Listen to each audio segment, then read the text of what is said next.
not loved me yet. I am Lil. And I'm Fitz. And you're listening to Knock Once for Yes. Well, our living room may still be strewn with signs of the end of summer, looking rather like a second-hand camping shop with the yet-to-be-unpacked chaos of our last research road trip to the coast. But outside, summer is definitely over, and chill, misty mornings and autumn winds are declaring that spooky season is in full swing. So what better time to take you on a journey to track down ghosts, mythical beasts, and even vampires in the second instalment of our Whitby series. So Fitz, what have we got coming up on today's episode? Coming up, we have a haunted island on the Paranormal Radar. We have listener stories from Kat, Rob and Katie.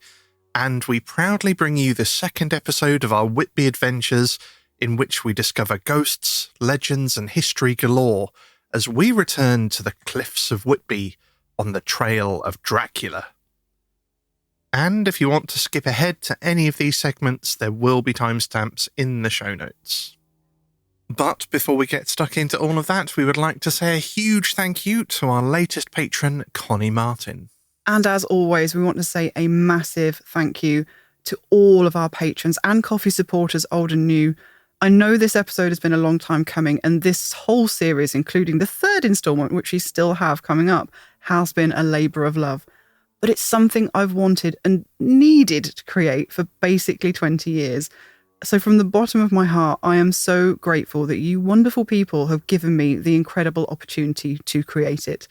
Thank you so much for making this happen, and I hope you enjoy listening to it as much as we have loved making it. But now, let's get stuck into the episode. And Fitz, what have you got for us on the Paranormal Radar? Our Paranormal Radar story this episode is brought to us by Sky News, who asked the question, would you buy a 6-acre island near Plymouth with a private beach and 15 ghosts? And we say, do you even need to ask? Drake's Island, named for Sir Francis Drake, lies a mere 600 yards from Plymouth. It became a fortified defence against the French and Spanish fleets in 1549 and continued its role in defending the southern coast for several hundred years and through both world wars, all the way until 1963 when the War Office finally vacated it. The island houses a barracks and other buildings from the Napoleonic era, and even artillery batteries, including several 18th century cannons. It has changed hands a couple of times since 1963, first being used as a youth adventure training centre from 1964 until 1989, which sounds super cool. It was then bought by a businessman that wanted to turn it into a hotel complex. It was most recently bought for £6 million in 2018, with the aim of opening the island up as both a museum and a hotel. But it seems that the renovation costs are more than the current owner is able to invest in the site, as he has suggested a figure of £25 million will be required to complete his vision. He has therefore put the site back on the market. There is no guide price that I can currently find, but it wouldn't surprise me if it was now a little north of the £6 million paid in 2018. Sadly, even without the £25 million for the renovations, Drake's Island is a little out of our budget, as I would love to get my hands on it. Not only is it a really cool little island, but it is also, apparently, really haunted. The story claims that there are 15 ghosts on the island, and after looking at a few articles, I found that number repeated several times, but I haven't managed to find out exactly how that figure was reached. There does, though, seem to be a lot of paranormal activity reported there. I found a story from Plymouth Live in 2021, when they spoke to the steward of the island, who recounted a few of the experiences that people have had, as well as some handy hints if you would like to experience them for yourself. The activity is reported to range from uneasy feelings and sounds like whistling and coughing, even including voices from within a shuttered-up building, to more physical encounters with people being touched and having things tug on their clothing. I even wonder if our old friend Graham the bum-pinching ghost that I talked about way back in some of our earlier episodes has found his way onto the island, as some people have experienced having their bottoms pinched and their bra straps pinged.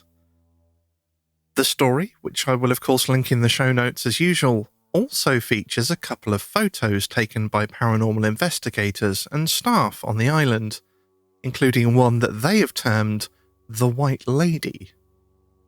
I would be interested to hear what you all think of it. I have double-checked, and they are still offering visits for paranormal investigators, so if you would like to visit the 15 Ghosts of Drake's Island for yourself, you can do so. And, as I mentioned earlier, the steward had some helpful hints to encourage the island's spooks to make an appearance. First, don't forget to greet them on your arrival, and second, wear a lot of perfume. Apparently, some of the island's disembodied residents can't get enough of the smell, and they will pay particular attention to anyone wearing it, and the stronger, the better. I mean, having a haunted island is pretty much the dream. So, if anybody wants to chip in, I think we could raise 30 million on. I think with the number of listeners we have, that might be a slightly unreasonable ask, but you would all be welcome if Indeed, we got it. It would. Maybe. Definitely. Well, the photo is a bit odd. Basically, it's a person in a dark area, a fairly dark area of the island, in a building, I think. And to start with, it looked like one of those photos you take in low light where the exposure ends up being quite long because of the low lighting conditions. And it looked like the person was moving and they'd left like a trail in their wake that you get, like I say, with the long exposures because the shutter is open on the camera for so long. But then I looked at it again and realised that if that was the case, the smear of movement would be the same colour as the person. And this person is wearing like a red top. There's not even a smear. It's like two distinct things. So. And that can happen with long exposures, although, you would expect more of a smear of movement. But the figure behind the person is quite bright white, actually, isn't it? And you can see why they've called it the White Lady. Definitely. So on second glance, I don't think it is the movement of the first person. Because, the colours would be the same as what they were wearing, and they're definitely not. The person is wearing like a red top, and this figure is, just all bright white. Having said that, is it, something else in the building that we can't see because we're not there? I don't know, but I'd be really interested to get everybody's thoughts on it. Go and give it a look.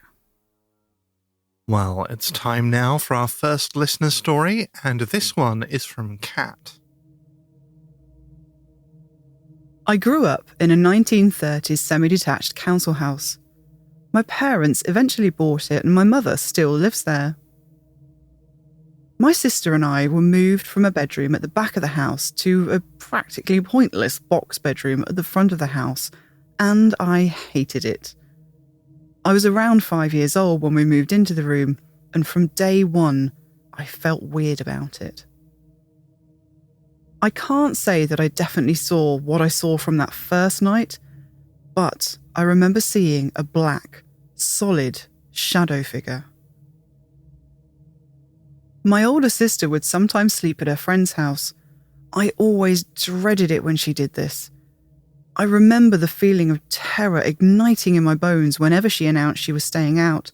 I'd cry and beg for her to stay.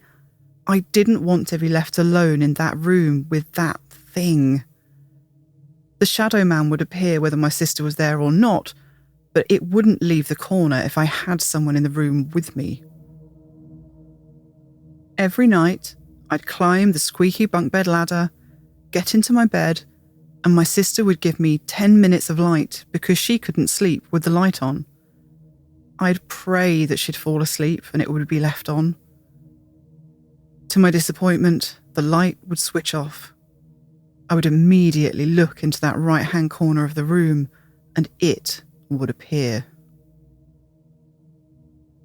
It started as a sort of thick black splodge, and it would grow taller until it fully formed into a long, hooded black figure.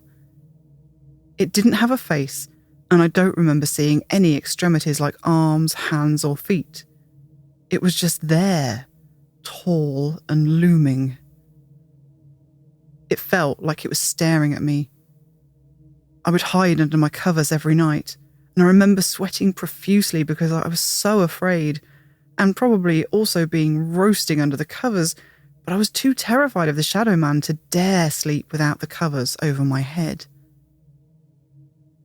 I'd mentioned it to my sister and my mum in my childhood and was told, "You were dreaming." I can assure you that I was wide awake for most of my childhood, and to this day at 36, I struggle to sleep without some form of light. And thank you to Kat for sharing that story. And I must say, Kat, as you described in that sort of second to last paragraph about the splodgy black figure that kind of grew taller until it turned into a looming black figure, I've seen something extremely similar to that. Like, in my mind, I was imagining what I saw as you described it. That's exactly what I was sitting here reading it thinking, this is exactly what Fitz described to me when we did the radio experiment in our house. It was a weird experiment involving a radio and a black mirror. But what Fitz saw at the top of our stairs, just outside where we're recording right now. Yeah. Basically, I was sat at the bottom of the stairs, and those of you that follow the show will know a little bit about the radio experiment. So normally we'll be blindfolded and we're listening to a radio tuned between stations. So kind of like a sort of spirit box, Estes method, but not switching between stations, just tuned to white noise effectively. But this time we thought we would try doing it whilst looking into a black mirror. And it did not go well. Well, it did go very well. It went well. Like, quite a lot of things happened. I was getting a lot of responses, and that was one of the things I saw in the mirror. I could kind of see the stairwell reflected behind me, but bear in mind it was very dark. But I could see the top of the stairs, and it just looked like something just kind of appeared out of the floor, like there was almost like there was a lift, or like those stage lifts where somebody can appear on a stage in the theatre from out of the floor. And it just kind of slowly grew until it looked like a figure that must have been a good 7 feet tall in a black cloak, or it was just a very indistinct outline. But yeah, basically, as Kat described, just like this tall, hooded type of figure. Yeah, no features, no hands, no feet, just this kind of robe. Yeah. That's how you described it to me. Mm-hmm. Yeah, and I was a little bit uncomfortable when I saw it. Like, a little bit. You were freaking out. He was freaking out, listeners, and rightly so. I think you did actually ask me at one point to stick my head around the door and see if I could see it with my own eyes. I could not. It was only appearing in the mirror. The one thing I will say, and we never really know, we watch these ghost hunting shows and they use all this equipment and, you know, it kind of sounds scientific, but really we don't know what we're measuring. But we do have an EMF detector in the house. It's actually like a business, kind of like a workman's EMF detector. It's not a ghost hunting EMF detector. It's what you'd use as a builder to literally detect EMF in a house for, you know, if you're doing renovations or something, for reasons. But, you know, it's a professional one, I should say. It's not one that's made for a ghost hunting market. So we literally have previously gone all around our house just out of interest when we got it to see if there were any areas of our house that had particularly higher EMF. It's not an especially old house, so most things were fine. They weren't giving off any high readings that I would need to be worried about, except the top of the stairs. Yeah, obviously we're talking electromagnetic waves, and they're not necessarily bound by floors or walls. Oh, no. And there's a very practical reason why there's high EMF at the top of the stairs is because the top of the stairs is directly above our fuse cabinet. Yes. And the fuse cabinet is the only place in the house that gives off any significant EMF. And it's actually quite high because it's an old fuse board. Yeah, I mean, you still have to be fairly close to it for it to give you a reading. Otherwise, I think the only other places were like around electrical sockets. Where you'd expect. Things like that, where you'd normally expect to have some kind of electromagnetic radiation, like from large power sources. But because that landing is directly above the fuse board, I've always assumed that that's why there would be high EMF there.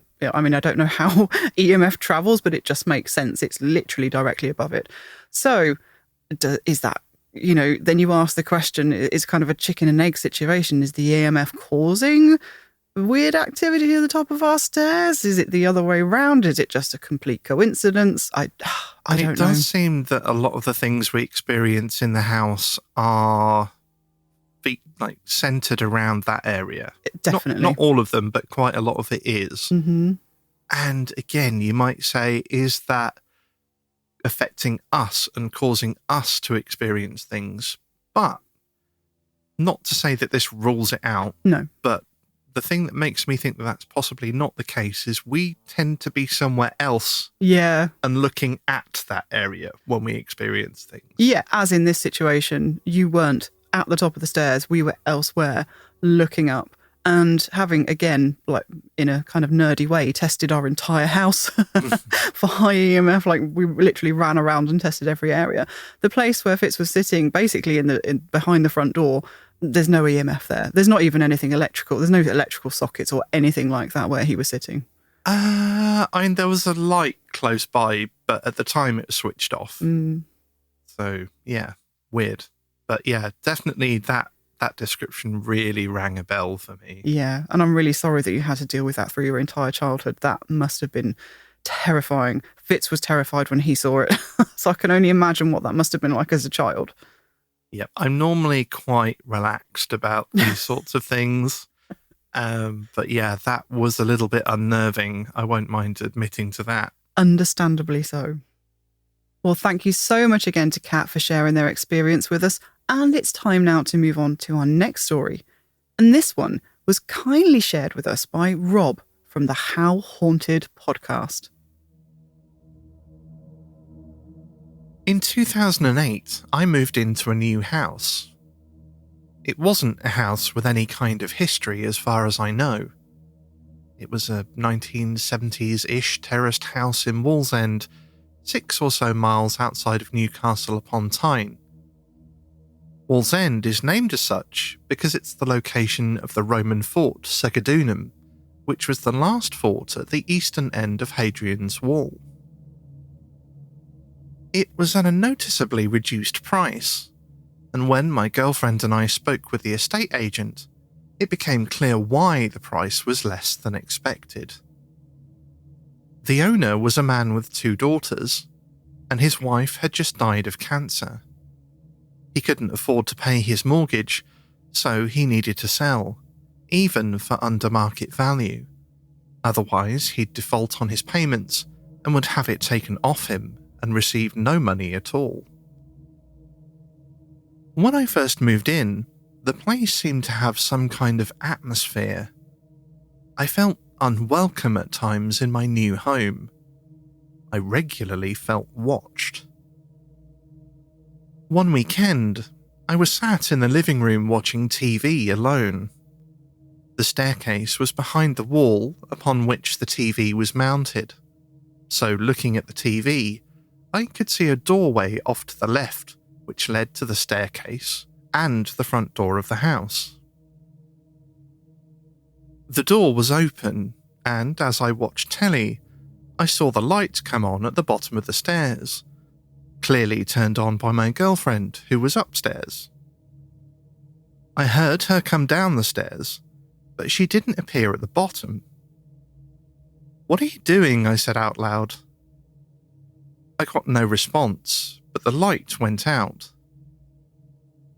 Just as I was about to stand up and go and find out what she was doing, I happened to glance to my left, the opposite direction to the bottom of the stairs, and saw that in the back garden, my girlfriend was stood talking to our neighbour over the back garden fence. So, when the light came on, someone clearly descended the staircase and the light was switched off. I was in the house alone. Thank you so much to Rob for sharing that experience with us. It's a really interesting one, but even more interestingly and kind of weirdly, we literally just the other day had something quite similar happen here at Coffee HQ. Yeah, we were talking before the story about the amount of activity that's centered around the staircase in our house. Funnily so enough. That kind of ties in. But this one was actually me going down the staircase and something happening nearby. So I was upstairs in the studio working, and I could hear Lil, pottering about, working, doing things, going into her room from like her office, walking on the landing into the bedroom, and just general doing things in a room noises. And that carried on as I walked downstairs, and I went into the kitchen, and there was Lil making her lunch or a cup of coffee or something. And I was like, "You're here." And I was like, yes. What of it? And I had to counter with, because I was listening to you doing things upstairs whilst I was upstairs, and then on my way downstairs you were still doing it, and you can't have passed me on the stairs without me noticing, so something weird happened. Yeah, and I'd actually been down there quite a while. So it had been a long time since I'd been that was upstairs. it, because I heard you come upstairs and do things. Yeah, and I hadn't, basically. Yeah, because, you were downstairs doing something, and I heard you come upstairs, I heard you walk into the office, then into the bedroom and do things. Yeah, but that never happened, because I never came upstairs. So I think that's actually the reason I went downstairs, because I was making like a slow cooker meal, and I thought, I'm not going to do that while Lil's in the kitchen, because we're going to get in each other's way. That's right, you were trying not to interrupt what I was doing. So I waited until I heard her come upstairs before I went down to carry on doing what I needed to do. But when I went down, she was there. So that was weird. Never came upstairs. Don't know what you heard. And now, the thing is, Fitz does often quite often hear things going on in our bedroom and in the office. And, I have to be in there like all day alone with whatever's making these noises. Yeah, we've actually got an interesting story about that. We'll have to tell you about that at some point. We'll save that for another day. Yeah, because that's a corker. But thank you again to Rob. And please go and check out How Haunted Podcast. We only recently discovered this. Thank you to listener Laura for introducing us to How Haunted. And we're loving it. And I'm pretty sure that if you like our podcast, you're going to like the How Haunted podcast as well. If you want my personal recommendation for something to go and kick off spooky season with, go and check out Rob's episode on Highgate Cemetery. It's absolutely fascinating, and I think you'll love it. I will, of course, put a link in the show notes to the How Haunted podcast, so do check it out. And our last story of the day comes from uncanny and gothic fiction author Katie McCall, who got in touch with us to share this real ghostly encounter from her childhood that inspired a lifelong fascination with the supernatural. Way back in the mists of time, I grew up in the northeast of England, where the ancient cobbled streets are steeped in history and strange folklore. It must have been around 1997 when I was playing in the garden of our old family home with one of my school friends. Back then, our garden overlooked acres of farmland, stretching off into the distance. In the field beyond our garden fence, the crops grew tall and would have been at least waist high if a tall adult walked through them. My school friend and I were attempting to build a tree house in the corner of the garden when something caught our eye. With its arms outstretched, a figure was moving rapidly across the adjacent field, clothed in a very bizarre outfit. A long-sleeved brown tunic with a large hood pulled over their face. It looked as if they were wearing a strange fancy dress costume. Stranger still, they were skimming along the top of the crop line rather than walking through it. They looked as if they were running at an unearthly speed, almost as if someone had pressed the fast-forward button on a videotape. We had never seen anything like it. Terrified, my friend and I fled back into the house. Inside, my mum grew alarmed when she saw how frightened we were. Our garden led out to a road, and she assumed the worst, thinking that a passerby had perhaps tried to enter the garden when we were playing, or done something else to frighten us. Imagine her confusion when we garbled our explanation to her about the strange, tall figure in the crop field. We refused to go back outside until she checked that the coast was clear, which she gallantly agreed to do, only to see an empty pasture beyond the garden fence. There was nobody there. Years later, we learned that the field behind our old house had a story of its own to tell. In 875 AD, when St. Cuthbert's monks were fleeing from Viking raids, they carried his body in holy relics across the northeast of England in a desperate search for sanctuary. With their bounty of undefended treasures, monasteries had become easy targets for the Danish invaders, and Lindisfarne Monastery was no exception. On their escape from Lindisfarne, the monks faced months of hardship, the brutal northern weather, and the constant threat of Viking raiders. After a long, exhausting journey, they finally buried Cuthbert on the Durham Peninsula. Its location was deemed a suitable and safe final resting place for their beloved saint, offering protection from invaders. The street we lived on was named St. Cuthbert's Road, and had been named as such because the monks had apparently camped out on the land next to the road itself on their way to Durham.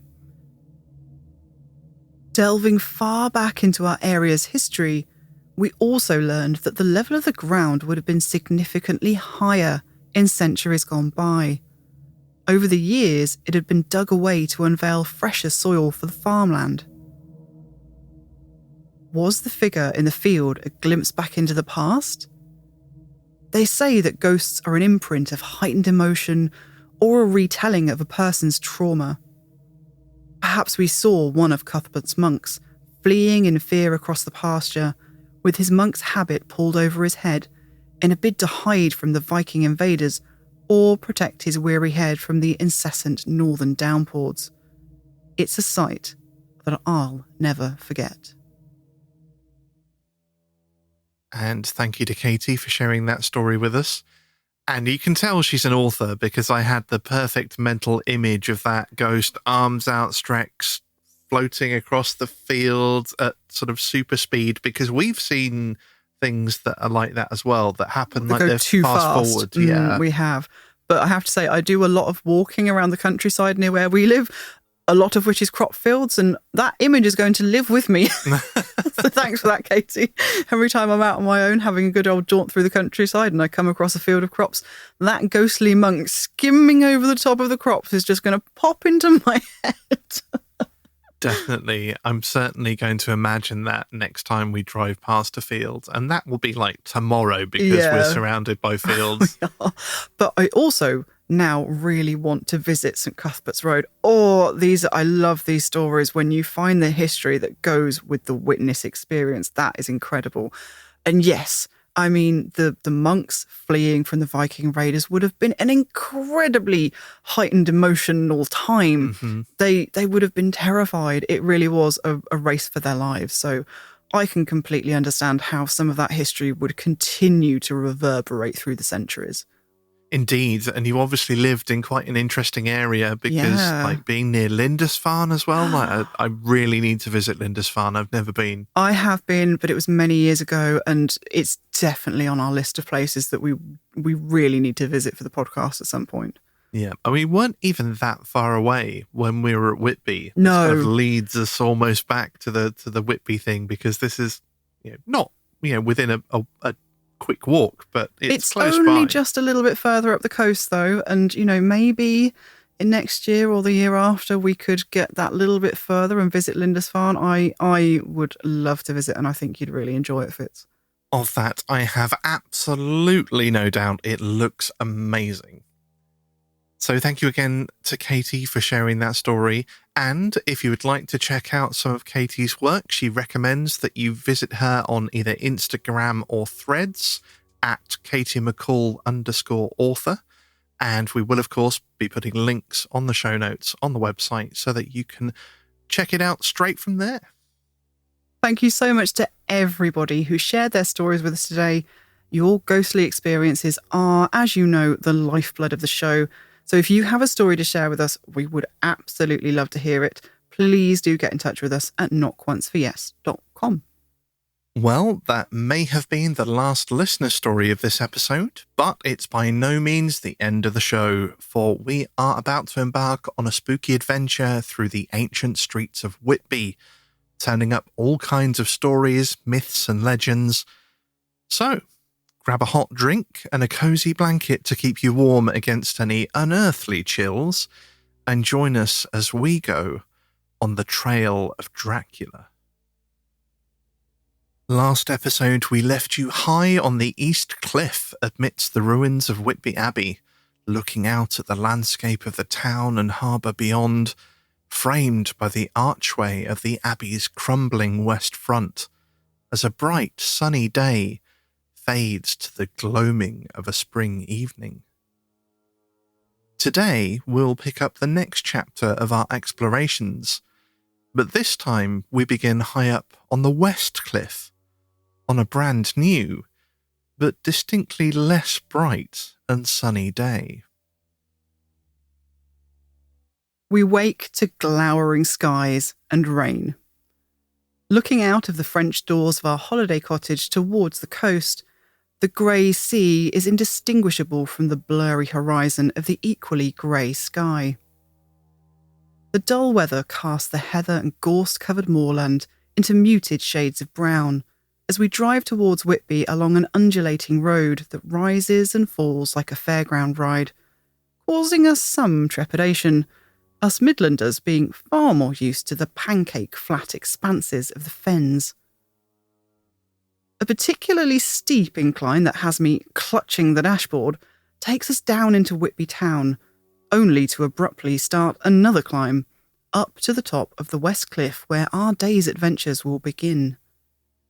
Today, we are on the trail of Dracula, to explore the parts of Whitby that feature in Bram Stoker's legendary book, and discover their history, folklore, ghosts, and legends. And what better place to start than the Royal Crescent, the location the author himself staged during the visits to Whitby that so inspired his famous work. We head for the Pavilion car park, just opposite the Royal Crescent, and right on the cliff edge with views across to the Abbey over on the east side. We managed to get one of the parking spots directly overlooking the sea, and as wet and miserable of a day as it is, it's quite tempting to stay for a while, cozied up in the van, watching the steel-coloured waves crash below, and imagining the silhouettes of full-masted ships gliding across the hazy horizon. But we have so much to see, and if nothing else, the dreary weather sets the perfect backdrop for a gothic horror pilgrimage and ghost tour. But we're not only following the trail of Dracula today, but also the trail of Whitby's ghost stories, stories that don't always get the attention they deserve from the standard tourist trail maps. Thousands of people visit Whitby each year and explore the town via one of the many available Dracula trail guides. But what many don't realise is that in the very footsteps of Bram Stoker's fictional story, another layer can be found, a deep layer of Whitby's own ghosts and legends. And today, we're going to be taking on both in tandem, and of course dipping into some history along the way. And we'll start by looking behind us, away from the sea, at the row of tall 4- and 5-storey Victorian townhouses that played a part in the most famous vampire story of all time. One of the lodging houses, number 6 Royal Crescent, A cream and salmon painted townhouse with a little balcony and views directly out to sea has a circular blue plaque fixed on the wall to the right of the front door, at the top of a short flight of steps. In the UK, these so-called blue plaques are a mark of historical significance, and this one reads, Bram Stoker, author of Dracula, stayed here 1890 to 1896. And of course, because it's Whitby, embossed underneath is a small golden ammonite. The lodging house is part of what should have been the crowning jewel in the Victorian holiday development on Westcliff, sitting as it does in a row of similar houses occupying the prime spot, with unrivalled views out to sea, gardens and promenades at its feet, and the Westcliff Saloon and Theatre just across the road, which would have been a fresh new construction at the time of Stoker's first visit. On an aerial map of the town, you can see that Royal Crescent is aptly named, the road arcing 180 degrees around a manicured lawn planted with flower beds and scattered with benches for taking in the view whilst getting a healthy lungful of sea air. But from the ground, we can see that the crescent is oddly lopsided, with only 90 degrees of its arc filled in with the guest houses that sprang up during the town's rise to fame as a 19th century holiday hotspot, and the other half unsatisfyingly empty. Although the development of holiday accommodation had begun on the West Cliff as early as the 1840s, it really took off when railway mogul George Hudson set his sights on the area. And, with his money and attention on the project, soon the East Crescent and Terrace, the Esplanade, North Terrace and the Grand Royal Hotel sprang into being. The so-called Railway King, true to his name, added even more impetus to the scheme by carving a small railway line into the cliff face to make it easier to ferry building materials up the steep incline, which was, and still is, named Khyber Pass, after the famous mountain pass in Pakistan that was a vital part of the ancient Silk Road trade route. But the Railway King's reign was cut short when his goals outstretched his means, and he was discovered to have been fudging his finances, owing money that he couldn't repay. He fled abroad for a while to escape his creditors, but was arrested in 1865 and served time in prison for fraud. The Railway King's empire fell, and Whitby's Royal Crescent was never finished. And this is how Bram Stoker would have found the West Cliff in 1890, with its lopsided, unfinished Royal Crescent, but with a freshly built crop of lodging houses, pretty clifftop gardens made for leisurely strolls, and epic views over the historic town. There's a popular story that back in 1890, when Stoker made his first visit to Whitby, the landlady of No. 6 Royal Crescent didn't like her patrons hanging around the house all day, and so sent them off to explore the town. I don't know if this is true or not, but explore Bram Stoker did, taking in all the elements of the West Cliff and the town and harbour below, and working them, and a good deal of local lore and legend, into his novel. Although the landscape of Dracula takes place across multiple locations, which we experience through the collection of letters, diary entries and newspaper cuttings that make up the book, the scenes that take place in Whitby are so evocative, and a big part of that is because, visiting Whitby today, the landscape is not much changed. Although, of course, the signs of 21st century life are plain to see, and some landmarks might have been updated or renovated, nearly all the elements he described are still here for us to experience today. and it's possible to follow the adventures of our protagonists through the Whitby landscape almost step by step. One diary entry in the book that encapsulates so many of the featured locations is the scene when Mina Murray, our brave and yet gentle Victorian heroine, suffers the terror of seeing her best friend attacked by the malevolent Count and makes a midnight dash all the way across town in the depths of night to try and rescue her from his clutches. Happily for us, her journey on that fateful night happens to hit upon not only many of the places featured in other important scenes in the novel, but also the real haunted hotspots of the town. Whether by accident or design, Stoker plotted a route that passes through the sites of some of Whitby's best ghost stories. So, let us now join Mina as she wakes suddenly in the dark bedroom of the lodging house that she shares with her friend Lucy, only to find the young woman missing. Suspecting that her friend is sleepwalking again, Mina rushes out into the night to find her and bring her back to safety, as she writes in this chapter of her journal. The clock was striking 1 as I was in the crescent, and there was not a soul in sight. I ran along the north terrace, but could see no sign of the white figure which I expected. At the edge of the west cliff above the pier, I looked out over the harbour to the east cliff, in the hope, or fear, I don't know which, of seeing Lucy in our favourite seat. There was a bright full moon with heavy black driving clouds, which threw the whole scene into a fleeting diorama of light and shade as they sailed across. For a moment or two, I could see nothing, as the shadow of a cloud obscured St. Mary's Church and all around it. Then, as the cloud passed, I could see the ruins of the abbey coming into view, and as the edge of a narrow band of light as sharp as a sword cut moved along, the church and churchyard became gradually visible. Whatever my expectation was, it was not disappointed, for there, on our favourite seat, the silver light of the moon struck a half-reclining figure, snowy white.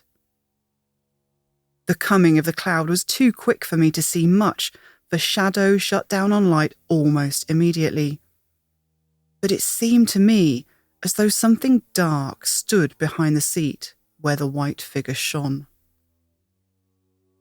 From this passage, and Mina's description of the landscape she passes through, it's generally agreed that the lodging house of his fictional characters was in fact the very same as his real holiday accommodation at 6 Royal Crescent.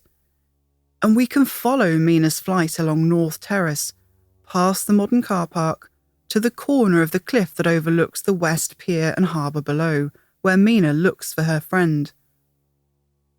The view that she describes here is one of the most famous and most photographed in all of Whitby, and also the place where 2 famous monuments stand testament to the town's history, the Captain Cook statue and the Whalebone Arch. 2 quintessentially Whitby photo opportunities that can't be missed, but that also reflect a darker side of the town's history. Both structures, perched on the cliff edge above the steep drop to the harbour below, face the wave-filled expanse of the harbour mouth and the east cliff on the opposite side of town. And anyone with a photographic eye can appreciate how the tall, imposing Cook monument, with the stony-faced captain forever gazing determinedly out to sea, creates the perfect foreground to the ruins of the ancient abbey far off in the distance, the cluster of red pantiled roofs crowded together along the face of East Cliff, completing a scene that crushes together 1,000 years of history in one shot. Monuments, plaques, and even a museum dedicated to the 18th century explorer Captain Cook, who apprenticed here in Whitby, thread throughout the town. But, as with most early explorers, who so often left trails of native ruin in their wake, I don't know that it's a legacy to be celebrated. Not one to be forgotten either, though, if only for bearing witness to the past and hopefully learning from the errors of our forebears. But, however you feel about the explorer, his statue marks the spot of our first ghost story and serves as a landmark for where witnesses have spotted Whitby's white wraith. Directly below the Cook Monument is Whitby Beach, and it was from here that one local gentleman encountered the white wraith at the turn of the century in 1905. At the time, the witness was a young man, part of a group of Boy Scouts who were enjoying a campfire on the beach below the part of Westcliff on which the Cook Monument stands.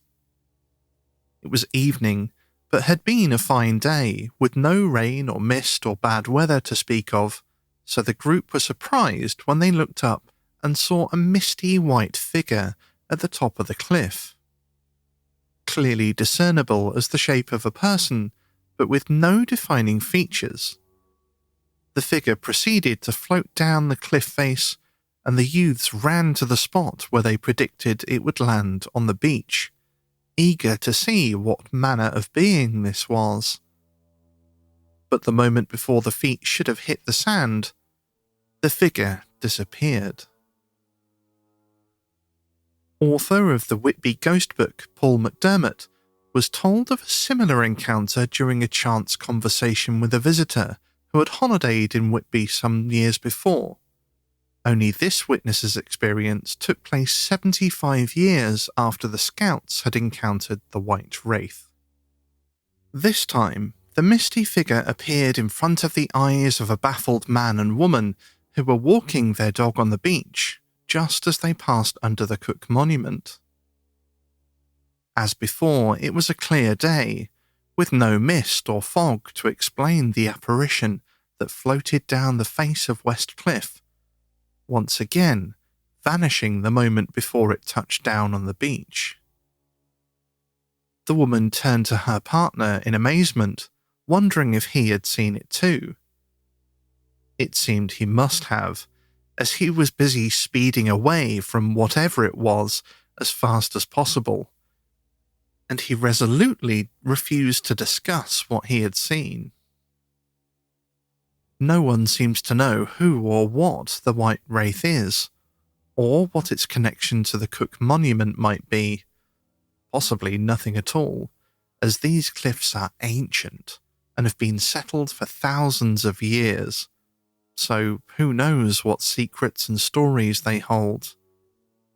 But our next story probably does have links to a more recent time in history, and takes us just a few paces along the cliff to that other famous monument occupying a rather uncomfortable place in the annals of Whitby's history, a large archway whose placement perfectly frames the dramatic view of the Abbey and St Mary's Church on the rugged East Cliff.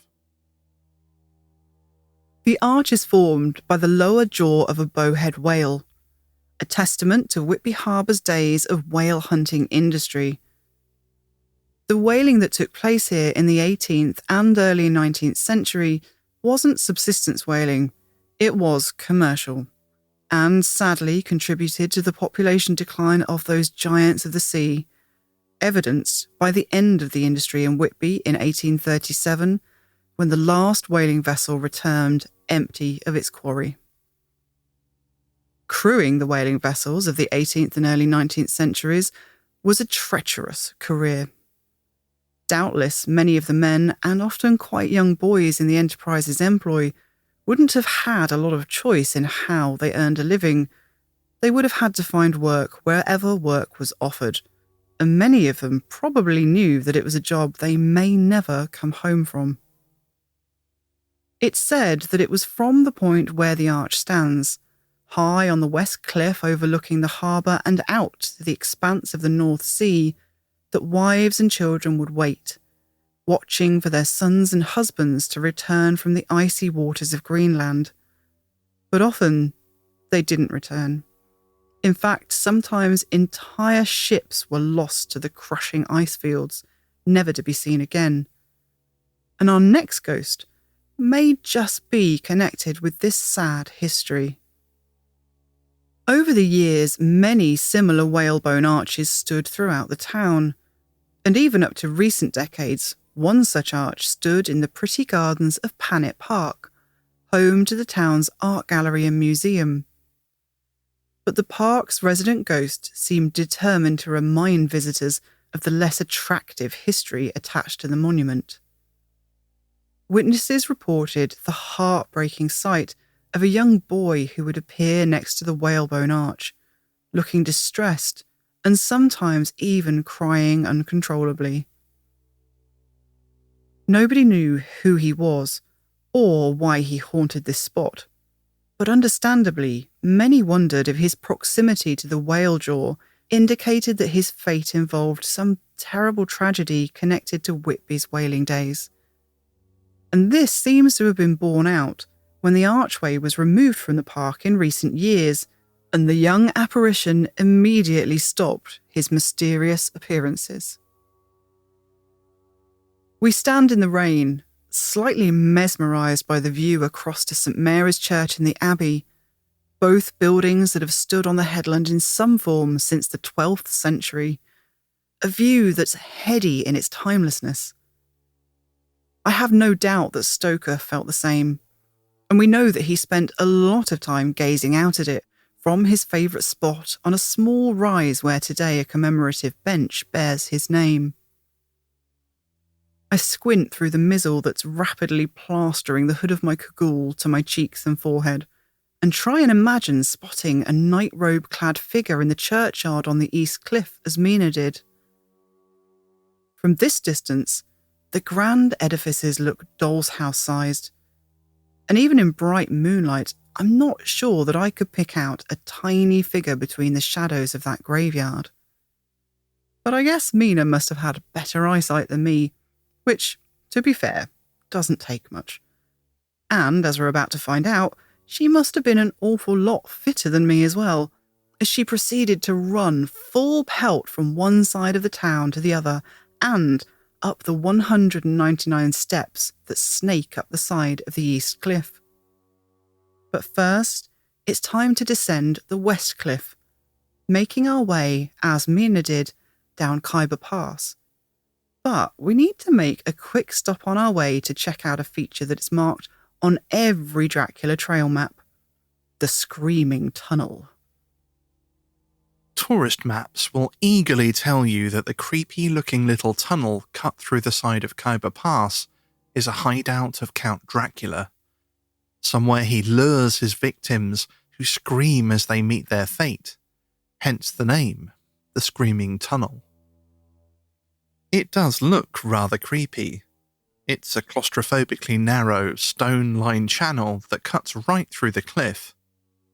The shine of the rain-slick flagstones does nothing to alleviate the inky black shadows within, and tendrils of ivy hang from the ceiling and archway, swaying wetly in the breeze. In fact, though, this is not a hideout of the Count. It's actually another legacy of George Hudson, the railway king, who built it as a shortcut to the harbour below for the transport of building materials. Once this is known, it becomes quite obvious that it looks exactly like a railway tunnel, just on a miniature scale. Today it's a footpath that forms a shortcut into the town, down a steep flight of steps. It actually doesn't feature in Dracula at all, but despite the misplaced name, it is haunted. Being such a useful shortcut up the cliff straight to the hotels and holiday lodgings, the tunnel has often been used by visitors returning to their accommodation after an evening in the town. But locals know that it's not somewhere you want to be after dusk. Many residents report feeling an eerie presence when walking through the tunnel, and still more tell of witnessing a dark, shadowy shape appearing from nowhere and briefly blocking out the light at the end before vanishing. Maybe the spookiest story, though, comes from a couple who were holidaying in Whitby and used the tunnel as a shortcut to and from their hotel a few times during their stay. On one occasion, the woman of the couple experienced exactly what so many witnesses before her had done. She noticed the dark figure of a man at the end of the passage and was startled because she knew that no one had entered the cut-through ahead of them. When she mentioned it to her husband, he brushed it off and said that it must just be another pedestrian who had come up the steps on the other side, changed their mind and started back down again. But when they emerged out on the other side, there was no one else to be seen anywhere, and certainly no one descending the steps on the other side. The next time they used the shortcut, the husband chuckled when he felt his wife grab his hand as they passed through the tunnel. He had no fear of the tunnel, shadowy figures or otherwise, but he supposed she must still be feeling frightened from her previous experience if she felt the need for this physical reassurance. So he tried to make light of the situation, asking if she saw any spooky dark figures today. He stopped chuckling when he heard his wife's voice, behind him in the darkness, say, "Pardon? I didn't hear you." In fact, she was several paces behind him, and definitely not close enough to have been in physical contact with him. So, who or what had just been holding his hand? Mina describes that she flew down the steep steps to the pier, indicating that she probably didn't traverse the Screaming Tunnel, but took the main route down Khyber Pass, as we do now, passing delicious-smelling chippies and coffee shops on the way, and emerging onto Battery Parade, where a battery of protective cannon was erected in the 18th century, and the pier that Mina mentions. Whitby actually has 4 piers, and although visitors can promenade along them, none are the kind of wide leisure piers full of donut booths, candy floss and helter-skelters, such as you might find at Brighton, Bournemouth or Cromer. These are principally functional piers, constructed to provide safe harbour and ease of passage for Whitby's fishing and shipping fleet, and any seaborne visitors. The furthest back into the river mouth is a stubby pier behind which now sits the lifeboat station. It's called Fish Pier, and it's aptly named. Even today, it's stacked with worn-looking crab and lobster pots in a timeless scene familiar to every fishing town. Downstream of this, and nearer the harbour mouth, is thought to be the oldest pier, which has existed since at least the 1500s according to written records, but was probably around even earlier than that. A little sandy beach has formed in the crook between this pier and the East Cliff, known interchangeably as Tate Hill Sands and Collier's Hope. And this will become important later in our story, but for now, we turn our attention to the more modern West and East piers.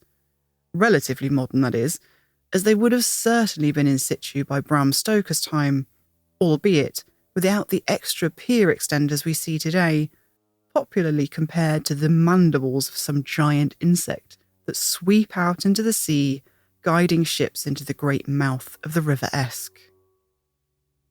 Also present during the time of the author's visits were the 2 lighthouses that cap the ends of both piers.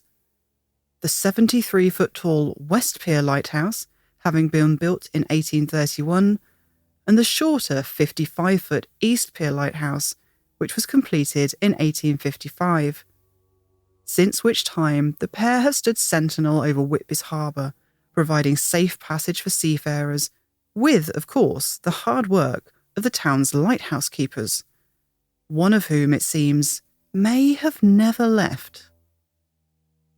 I imagine Mina and Lucy strolling along the pier after one of their days exploring, and wonder if it looks much different than it would have in Bram Stoker's time. The white-painted wrought iron railing and black and gold-gilded lampposts wouldn't look out of place in a Victorian landscape. Apparently, during the summer months and warmer weather, Visitors can go into the lighthouse at the end of the pier, ascending clockwise up the 81 steps to the octagonal White Lantern Room, just as the then Princess Victoria did in 1834 on a royal visit to Whitby. But today is not a warmer weather day, and the door to the tower looks firmly closed. I'm not sure I would have fancied experiencing the balcony outside the lantern room in today's inclemencies anyway. The waves whip a white foam around the sandstone base of the pier, and the wind tries relentlessly to snatch away the now very crumpled map that I have clutched tightly in my hand. Against the brooding sky, the lighthouse looks ripe for a haunting. And a haunting it does indeed have. Of course, these days, lighthouses have electric lights and are often automated. But this lighthouse's ghost hails from the days that the life-saving signal needed to be lit and tended by hand. And one day, as dusk was beginning to creep in and the pelting rain of an incoming storm already blurred the darkening skies, the West Lighthouse's keeper hurried towards the tower, knowing lives would depend on his signal that night. The tempest grew, and he battled his way through rain sent horizontal by swelling winds. By the time he reached the base of the lighthouse steps, his clothes were soaked and dripping as he toiled up those 81 steps with grim determination, leaving a watery trail behind him. He got the lamp lit, as his duty demanded, and started to head back down the steps to find a warm fire and dry clothes. But, tired and distracted as he was, he didn't notice how slick the steps were from the rain he had shed all the way up them, and before he had time to realize the slippery danger, his feet went out from under him, and down he fell, finding his fateful end on the cold steps of the lighthouse's staircase. It's claimed that witnesses have seen the apparition of the unfortunate lighthouse keeper hurrying towards the tower just as he did on that fateful stormy night. Some say they have seen him doggedly making his last journey up the steps to light the lamp, forever replaying his last crucial but deadly task. This is the version of the story told in many guidebooks and town trails, but ask the local ghost tour guides who have been stomping these streets for years, or consult their books at least, and they tell a slightly different version. According to Paul McDermott's The Whitby Ghost Book, and James J. Brown's The Original Ghost Walk of Whitby, the real story came from a young girl who visited the lighthouse with her mother in the 1950s. The pair were climbing the long winding staircase when the girl stopped in her tracks at seeing the prostrate form of a severely ill or injured man lying across the stairs halfway up. He was wearing seaman's clothes, and she could clearly see that he had only one arm. She was absolutely baffled when her mother simply urged her on up the stairs, expecting, of course, for her parent to rush to the man's aid. But she quickly realised that no one else but her could see him. Paul McDermott writes that he came across this story when he read a letter published in the Whitby Gazette, written by this very girl, only now an adult, describing her strange experience in the lighthouse. He adds that he looked into this further and was actually able to discover there was, in previous years, a one-armed man who worked at the lighthouse and sadly suffered a heart attack and died right in the middle of the long staircase. James J. Brown notes in his retelling that when the girl explained to her mother why she had stopped on the stairs and what she had seen, the mother realised straight away that what her daughter witnessed was not of the living, as she personally knew of the one-armed keeper who had tragically died on those stairs some years before. Which version of this, if any, is true, we may never know. But stories like this, more often than not, grow from a grain of truth. So, if you're ever passing by Whitby's West Pier, when the skies are heavy with storm, keep an eye out for a dark, huddled figure hurrying towards the lighthouse at the end of the pier, and maybe glance up at the White Lantern Room in case any shadowy figures are moving around up there. But now we must leave the promenade and follow Mina past the bandstand and the fish market towards the Red Swing Bridge. It's impossible to know just how long there has been a bridge on this spot at Whitby. The earliest written records date to the 14th century, but as these records mention trying to raise funds for bridge repairs, that could very well mean that by this time the existing structure was already quite old. It's certainly likely there's been a bridge here or in the vicinity for as long as Whitby has been settled, as for centuries there was no other way to cross between the west and east cliffs without taking to the water. It was only as recently as 1980 that an alternative bridge further upriver was constructed that meant people and traffic could cross from one side of the harbour to the other without detouring all the way over into the next town. For many years, at least since the 18th century, but probably as early as the 16th, a drawbridge spanned the river here, raising and lowering its leaves each time a ship required entrance to the upper harbour. These drawbridges caused a few problems and seemed to sustain persistent damage from ships passing through them. Vessels would collide with the raised leaves and counterweights when passing through, and it was common practice to tie boats up to the bridge supports, which put the whole structure under strain. The drawbridge design was also too narrow to allow bigger vessels to pass through, including some ships that had been built in Whitby's upper harbour, only for their first voyage to be cut short upon discovering that their shipbuilders had made them too wide to ever leave. In 1746, shipbuilder Benjamin Coates constructed a vessel in the upper harbour that ended up being several inches too wide to pass through the gap in the raised drawbridge. Incredibly, in realising this, he actually petitioned to be allowed to chip away at the bridge supports to create a gap wide enough for the ship to pass through. We can only hope that his request was denied. But by the time Bram Stoker, and therefore Mina, visited the town, a new swing bridge had been installed. And although today we will walk across a slightly wider and electric-powered swing bridge than the one Stoker walked across, it doesn't look too terribly different to the one the author would recognise from his visits. Even in today's modern times, the vehicle and foot traffic of Whitby are at the mercy of the sea and its vessels. And as we approach the cheerfully red-painted bridge, a crowd and queue of traffic waits patiently at its foot as the leaves swing open gently and slowly to allow a small fishing boat to pass through.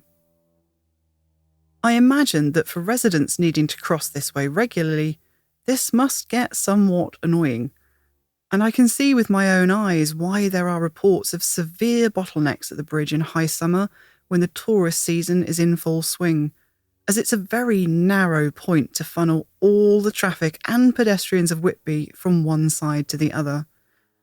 But, not being local, or here in high season, I am lucky enough in my blissful ignorance to be able to relish watching the little boat chug through, wondering how the crew feel about the assembled crowd gawking at their passage, and imagining Stoker standing right here on this spot. Perhaps he was writing Lucy and Mina's adventures in his head while he waited for the swinging arms of the bridge to come slowly, inchingly together once more. It seems odd to think I'm standing here watching the same scene as so many people before me, a very distinctly Whitby activity that's been repeated over and over again for hundreds and hundreds of years. And then the boat is through, The assembled crowd is released to go on their way, and the spell is broken. Crossing at last, we find ourselves in what many think of as the old part of Whitby, the cliff where locals continue to live and work and ply their trade, whilst the wealthy Victorian tourists and their upmarket lodging houses rapidly spread over the west cliff. The streets here are narrow and run warren-like down to the water in the old pier on one side and up to the base of the cliff and the Abbey steps on the other. Shops, cafes, pubs, houses and museums are crammed cheek by jowl into what's actually quite a small space at the foot of the East Cliff. But you could easily lose hours, even days, exploring all the nooks and crannies and alleys, not to mention the fascinating array of shops. Their vibrant and eclectic scents and window displays doing an excellent job of distracting me from my task. But I pull my attention back to the map and Mina's journey. She doesn't describe the route she took to reach the Abbey steps, but the most direct way would either be along Church Street with its many jet shops, or the narrower Sandgate. Either route would have taken our heroine past the Market Square and Old Town Hall, where we must pause to meet another of Whitby's ghosts. Turning onto the Market Square today from Sandgate, the area bustles with shoppers, tramping over smooth, well-worn cobblestones that look like they have a few hundred years' worth of stories to tell. Customers of a nearby cafe are seated around an area paved with wide, heavy flagstones, enjoying their drinks in the shadow of the 18th century town hall. At the centre of the square, a rectangular building perches atop 4 sturdy masonry corner blocks and a series of more delicate stone columns, leaving the undercroft open on all sides to create a covered area for market traders, or, as today, a gaggle of high-vis jacketed schoolchildren eating their sandwiches. Above the undercroft, a pretty Venetian window is set into the warm yellow stone under a gable roof, and atop the roof sits a white clock turret, capped with a gilded dome and weather vane. It all looks very quaint in the daylight, but I wonder what kind of atmosphere this place would have after dark, when footsteps would echo loudly on the cobblestones, and the town hall, crouched over its leg-like columns, would cast a heavy shadow across the square. I feel like it would be very easy to see dark figures flit between those columns from the corner of your eye. But in fact, the ghostly encounter one man had here in the 1950s was rather more tangible. The local gentleman involved was at that time employed in a job whose title is likely to elicit stifled giggles these days, namely that of knocker-upper. And no, it's probably not what you think. He was employed by the railway company, and his job was to walk the streets of Whitby with a long pole, tapping on the upstairs bedroom windows of employees to wake them up in time for work. A job that necessitated being out and about before everyone else, when the streets were still dark, empty and quiet. One morning, he was going about his task, turning from the Market Square onto Church Street, when he noticed a man wearing a billowing black cape who seemed to be speeding towards him. Before the railway employee even had time to think, the unexplained figure was nearly upon him in a swirl of black cloak, and the unfortunate local was knocked right off his feet by what felt like a tremendous blast of air.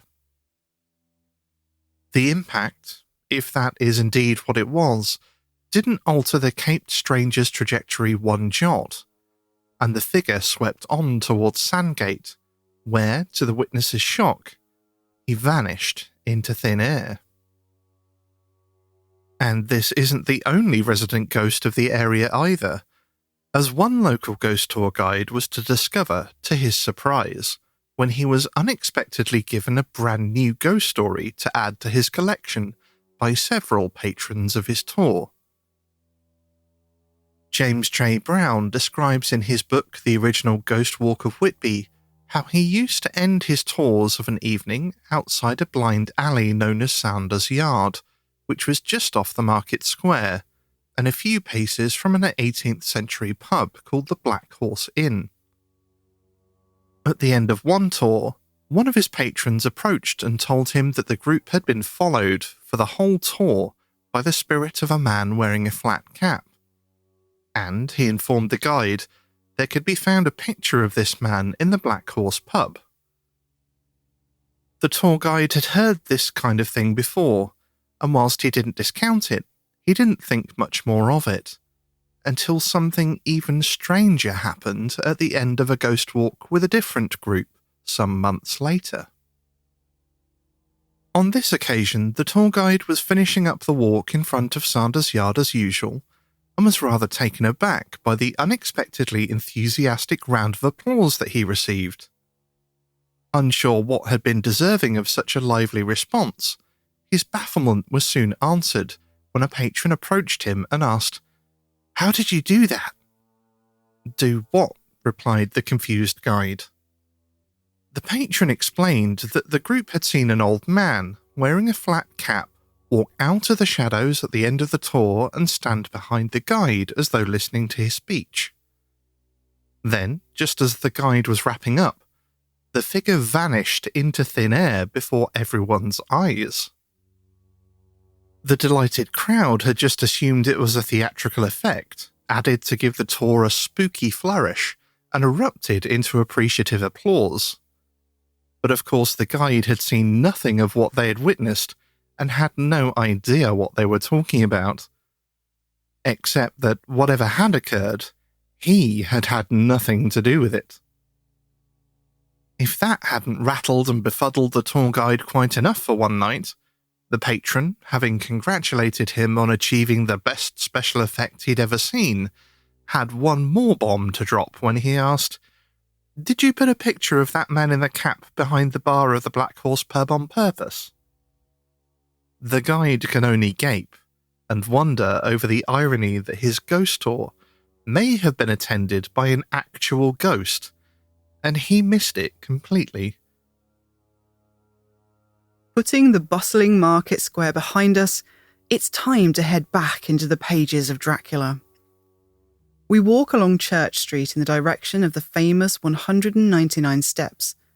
But before we begin our climb to catch up with Mina on her quest to rescue Lucy, we must take a short detour to Tate Hill Sands, and a different chapter of Dracula, in which Stoker's story weaves together real-life events with his own imagination and a healthy dollop of local folklore. Nearing the end of Church Street, the cobbled road veers to the right and begins to slope upwards as it begins the ascent up East Cliff. But we carry on straight ahead, squeezing down a narrow gap between a pub called the Broad Inn and the Whitby Jet Heritage Centre, emerging at the top of a short flight of stone steps that take us down onto Tate Hill Pier. This pier is much shorter and plainer than the newer east and west piers, a nod to its much older and more humble beginnings. There are no wrought iron lamps, railings or lighthouses here, just a broad, sturdy stone pier jutting out into the harbour, a pile of lobster pots at one end, and a small sandy beach known as Collier's Hope, nestled in the elbow-like crook where it joins the base of East Cliff.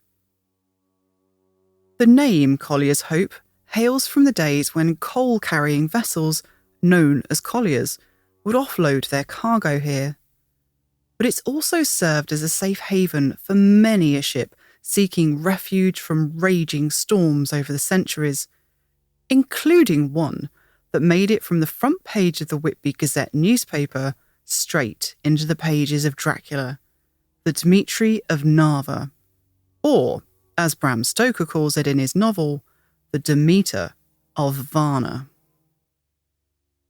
Through journal entries and cuttings of the fictional Daily Graph newspaper, Stoker paints an atmosphere of expectant tension, as at the end of a sultry summer's day, a great storm starts to brew.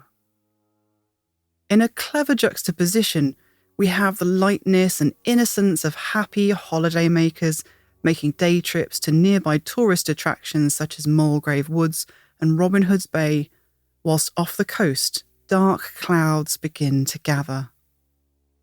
Old salts squint at the horizon from their favourite weather-watching spots on the East Cliff and warn of something vicious rolling in. And, as readers, we understand that those gathering storm clouds signal something even more vicious than they know, because Dracula is about to arrive at Whitby. Shortly before 10 o'clock, the stillness of the air grew quite oppressive, and the silence was so marked that the bleating of a sheep inland or the barking of a dog in the town was distinctly heard. And the band on the pier, with its lively French air, was like a discord in the great harmony of nature's silence. A little after midnight came a strange sound from over the sea, and high overhead the air began to carry a strange, faint, hollow booming. Tensions suitably built, the tempest breaks with terrifying speed, sending small fishing boats hurtling for harbour before a growing fury of spume-topped waves. Onlookers watch in horror as a schooner just off the coast, still in full sail, and having apparently ignored all warning signs of the coming danger, careers towards a treacherous reef that lays between it and the port. With the tide high, gale-force winds in her sails and mountainous waves lashing the vessel, no one can see how the ship could possibly make entrance to the harbour without being dashed to bits on the reef. But then, in a rush of dank sea fog and a crash of thunder, the schooner sweeps between the piers and into the harbour to the relief of the onlookers. But the celebrations are short-lived, because the vessel does not pause, instead hurtling on towards Tate Hill Pier, and as the ship crashes into the sand and gravel bank of Collier's Hope, the onlookers realise that the steersman, who had seemed to so skillfully guide the ship's perilous entry, is actually a dead man, whose lolling corpse is lashed to the ship's wheel. As the schooner rams into Tate Hill Beach and parts of the rigging come crashing down, a huge black dog appears from below decks and leaps onto the sand, pelting away towards the cliff and the churchyard of St. Mary's.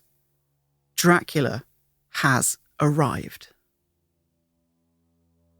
This scene has become so famous not only because it is a superb example of Gothic horror writing, but also because of the tantalising fact that much of it is true. In 1885, there really was a great storm that lashed Whitby's shores, and there really was a schooner that miraculously made the safety of the harbour during the tempest, only to wreck on Collier's Hope. Stoker even bases the cargo of his Demeter on that of the real-life Dimitri, which was carrying a ballast of silver sand, although Bram added to this a number of wooden boxes of earth, or mould as it is sometimes described, from the Count's homeland. The real Dimitri was from Narva, which is in modern-day Estonia, but back in the 19th century, the ship really was referred to as a Russian schooner or brigantine. And although it was not in fact steered by the hand of a dead man, its dramatic entry into port and subsequent wreck was still shocking to local onlookers, and would have been the talk of the town for a long time. In fact, it was still fresh in the memories of locals when Bram Stoker was doing his explorations and research, and he was told all about the event during his conversations with Whitby residents. And with overtones of foreboding baked into the real-life event, it's small wonder it ended up finding a place on the pages of Stoker's novel. We found these accounts of the real event on Heritage Gateway's Historic England research records. Severe gale, Whitby. A storm of great violence visited the northeast coast on Saturday, accompanied by torrents of rain. About an hour after the stranding of the Mary and Agnes, another vessel was sighted a few miles out, flying signals of distress. The gale was then at its height, and the sea even more dangerous than before. Another lifeboat, the Harriet Porteith, was got out. A little excitement prevailed among the thousands of people on shore, for it seemed certain that if the vessel was cast upon the rocks, she would be immediately dashed to pieces and the crew drowned. The craft, however, steered straight for the port, and by good seamanship got into the harbour safely. 2 pilots were in waiting, and at once gave instruction to those on board. But meanwhile the captain, not realising the necessity of keeping on her steerage, allowed her to fall off and lowered sail, thus causing the vessel to swing towards the sand on the east side of the harbour. On seeing this danger, the anchor was dropped, but they found no hold, and she drifted into Collier's Hope and struck the ground. She was purported to be the schooner Dmitri of Narva, Russia, Captain Sicky with a crew of 7 hands, ballasted with silver sand. During the night of Saturday, the men worked incessantly upon her, that her masts went by the board, and on Sunday morning she lay high and dry, a broken and complete wreck, firmly embedded in the sand. This event was immortalised by pioneering local photographer Frank Meadows Sutcliffe, who became famous for branching out from the Victorian trend of posed portrait photography and made a name for himself capturing candid shots of Whitby life, featuring working-class residents going about their daily chores, children playing, scenes of the town's picturesque landscape, a glimpse into the real Whitby of the 19th century, and a chronicle of the events that affected its residents, including the wreck of the Dmitri. I purchased a print of the scene a long time ago on one of my younger visits to Whitby, and it's a photograph that I can stare at for hours. Sutcliffe's candid photographic style, that tells a story with every shot, is so unexpected for the era that I almost feel like if I look hard enough at the scene, I'll be able to see the characters moving and the story will play out in front of my eyes. The sepia photograph conveys the aftermath of the destructive power of the storm. A ship rests tilted at an angle on the beach beneath a shelf of the east cliff, with the tombstones of St Mary's churchyard just visible above. Its masts and rigging lay in a broken pile in front of it like so many snapped twigs, while the small figures of people swarm around it, clambering on and over the broken timber. The figures are slightly blurred. They were likely moving during the relatively long exposure time required for Victorian plate photography, and the movement evokes a sense of frenetic energy and a frisson of excitement that would have doubtless accompanied the unexpected event.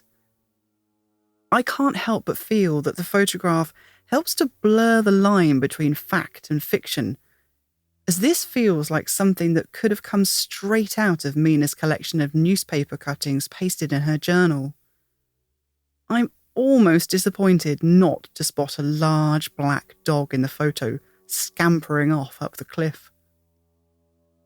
And what of that great black dog? Well, that brings us to another chunk of Whitby's lore and legend that Stoker cleverly worked into his story. Throughout Dracula, the Count assumes many forms, including those of a bat, of mist, and, as we see here, of a large black dog. Some of these forms are based on vampire folklore and legend, but the dog harkens back to a legend that's deeply entrenched, not just throughout Yorkshire, but across many areas of England. From county to county, details change: the lord, the description, and the name.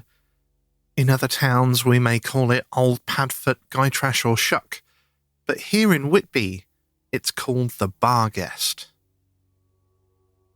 In times past, just the mention of this harbinger of doom would be enough to send a shudder down people's spines.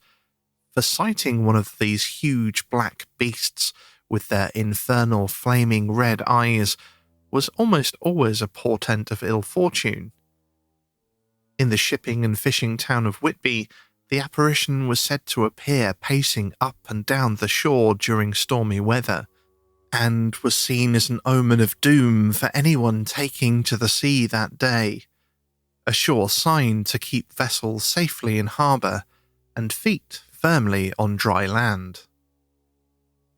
Interestingly, Stoker flipped this legend around to fit his story. In local lore, the Barguest portended a great storm, but in his novel, the storm was the omen preceding the calamitous arrival of the beast. You could say that Stoker's novel helped to immortalise the legend of the Barguest, but then, to be honest, it was doing pretty well on its own anyway. Sightings of the creature are said to date back at least as far as Saxon England, with a mention in the Anglo-Saxon Chronicle, and still persist to this day. In fact, a particularly curious encounter with the brute is documented just a few miles up the coast from Whitby at Kettleness Point, a landmark mentioned by Mina Murray in her diary entries in Dracula. It took place in the 1950s and was documented in a book called To Anger the Devil, a biography of Reverend Dr. Donald Ormond, a clergyman of the Church of England and an exorcist. The Reverend had apparently received a letter from a schoolmaster who had been out with two friends at the desolate windswept point of Kettleness Nab, where the rocky promontory juts out into the sea. In his letter, the schoolmaster wrote that he and his friends were shocked and horrified to witness a huge hound appear out of thin air on the misty shore. Describing the beast as bigger than any mortal dog, they stood frozen in terror as it silently began to move towards them, and then, suddenly and inexplicably, vanished. The group discussed feeling an overwhelming sense of evil, leading to the schoolmaster contacting the Reverend to ask if he would visit the area and consider performing an exorcism. Reverend Ormond was apparently only too happy to oblige. He had actually visited Kettleness before as a youth, and on that visit had felt what he thought of as an ominous atmosphere. He felt vindicated in this when he later heard reports of the Barguest being seen in the area, and even more so when he read Bram Stoker's Dracula, and realised the Count's form as a black dog was inspired by the Yorkshire coast's Barguest. In fact, he even became convinced that Stoker must have visited Kettleness and witnessed the apparition for himself. Ormond obligingly headed out to Kettleness by train, and after meeting up with the schoolmaster, the pair headed out to the rocky nab, arriving just as night was falling. The shore rapidly becoming cloaked in darkness, the scene well and truly set for a frightening encounter with the legendary creature. Both men were alert and expectant. Ormond joked, "All we need now is for Dracula to come bounding ashore in the form of a great black dog." He probably intended to break the building tension with some humour, but instead, his words seemed to have the effect of summoning the beast itself, and as Ormond felt the schoolmaster grip his arm in sudden fear, he looked up to see a huge black hound heading straight towards them.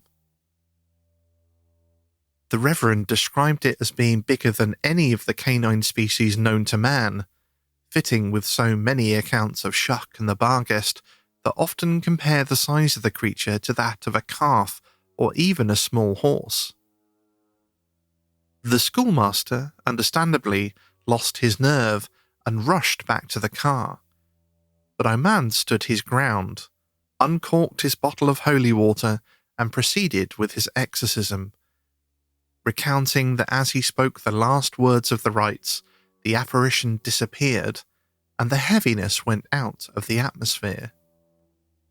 He declared that the menace of Kettleness was ended, but unfortunately the schoolmaster never recovered from the shock and went on to suffer a breakdown.